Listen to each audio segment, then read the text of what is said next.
കേന്ദ്രത്തിന്റെ പുതിയ ബജറ്റിനെ കുറിച്ചുള്ള ചർച്ചകളാണ് എവിടെയും നടക്കുന്നത്.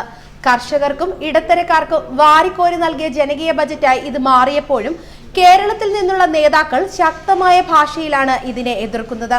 തിരഞ്ഞെടുപ്പ് ലക്ഷ്യം വെച്ച് കർഷകരെ കബളിപ്പിക്കാൻ വേണ്ടി തട്ടിക്കൂട്ടിയതാണ് ഈ ബജറ്റ് എന്നാണ് CPM-കാർ പറയുന്നത്.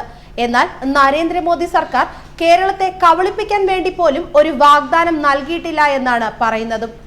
നൂറ്റാണ്ടിലെ ഏറ്റവും വലിയ പ്രളയക്കെടുതി അനുഭവിച്ചിരിക്കുന്ന കേരള ജനതയ്ക്ക് അർഹമായ സാമ്പത്തിക സഹായം ചെയ്യാതിരിക്കുകയും സൗഹൃദ രാജ്യങ്ങൾ നീട്ടിയ പണം തട്ടിത്തെറിപ്പിക്കുകയും ചെയ്ത BJP സർക്കാർ ഇപ്പോൾ ബജറ്റിലും കേരളത്തെ കൈവിട്ട് കളഞ്ഞിരിക്കുന്നുവെന്നാണ് ആക്ഷേപം.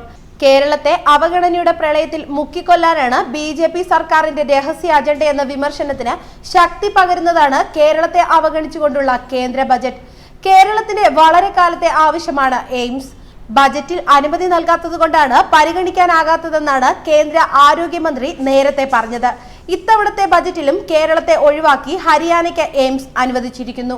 കഞ്ചിക്കോട്ടെ കോച്ച് ഫാക്ടറിയെ കുറിച്ചാകട്ടെ ഒന്നും മിണ്ടിയിട്ടുമില്ല.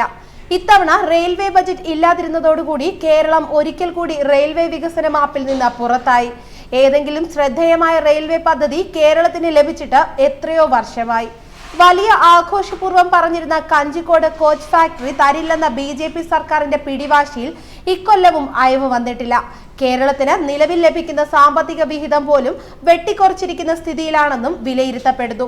GST നടപ്പിലാക്കിയതിലൂടെ നികുതി വരുമാനത്തിനുണ്ടായിട്ടുള്ള കുറവിന് പുറമെ 38,265 കോടി രൂപ വെട്ടിക്കുറയ്ക്കുകയും ചെയ്തിരിക്കുന്നു. കേരളത്തിന് അവകാശപ്പെട്ട നികുതി ഓഹരി പോലും ലഭിക്കാത്ത നിലയാണ് ഉണ്ടാകാൻ പോകുന്നതെന്നും പരിതപിക്കുന്നു. ഇറക്കുമതി ചുങ്കങ്ങൾക്ക് ഇനിയും ഇളവ് നൽകുമെന്ന പ്രഖ്യാപനം കേരളത്തിന്റെ കാർഷിക സമ്പദ്ഘടനയെ കൂടുതൽ തകർക്കുമത്രേ. വമ്പൻ മുതലാളിമാരുടെ ലാഭത്തിനായി കേരളത്തെ കുരുതി കൊടുക്കുന്ന പ്രഖ്യാപനമാണിത്. ഗ്രാമീണ മേഖലയിൽ തൊഴിൽ ലഭ്യമാക്കാനായി രൂപീകരിക്കപ്പെട്ടിട്ടുള്ള ഗ്രാമീണ തൊഴിലുറപ്പ് പദ്ധതി ഏറ്റവും ഫലപ്രദമായി പ്രവർത്തിക്കുന്ന സംസ്ഥാനമാണ് കേരളം.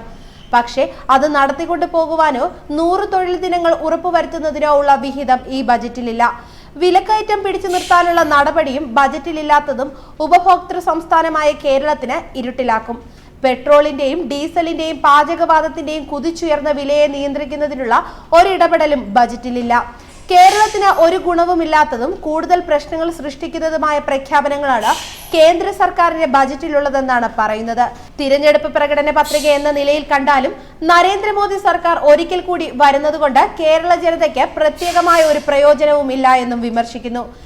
ഇതിനുത്തരം പറയാൻ കേരളത്തിലെ BJP നേതാക്കൾ ബാധ്യസ്ഥരാണെന്നാണ് രാഷ്ട്രീയ വൃത്തങ്ങൾ പറയുന്നത്. ഈ കടുത്ത അവഗണനയിൽ അവർ ആർക്കൊപ്പമെന്നും ചോദിക്കുന്നു. അതേസമയം കേന്ദ്രം പ്രഖ്യാപിച്ച എല്ലാ പദ്ധതികളുടെയും ആനുകൂല്യം കേരളത്തിലെ വലിയ ജനവിഭാഗത്തിന് ലഭിക്കുമെന്നാണ് വിലയിരുത്തൽ. കേരളത്തിലെ വലിയൊരു ശതമാനം കർഷകർക്ക് ഇതിന്റെ പ്രയോജനം ലഭിക്കുമെന്നാണ് കരുതുന്നത്. ന്യൂസ് ഡെസ്ക് മലയാളി വാർത്ത.